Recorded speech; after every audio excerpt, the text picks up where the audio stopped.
চারিদিকে নিরাশার বালুচর, কি আশায় বেঁধেছি খেলা ঘর, পিছনে হলো আম গাছ, স্বপ্ন এপাশে যা ভেঙে দেখতেছেন দিতে এপাশে পেয়ারা গাছ।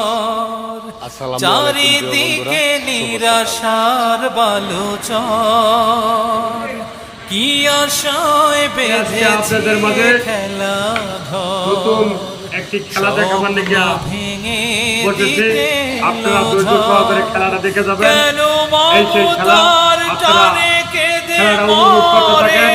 আর এই সাইডে দেখেন শাপলা, আর এই সাইডে হলো পদ্মা সেতু। কে কোনটা নেবেন কমেন্ট বক্সে জানাই যাবেন। আমার মতো বন্ধুরা দেখতে থাকেন। আপনাদের মাঝে আজকে একটি খেলা নিয়ে আসছি। খেলাটা দেখেন। আর এই সমস্ত 1 টাকার কয়েন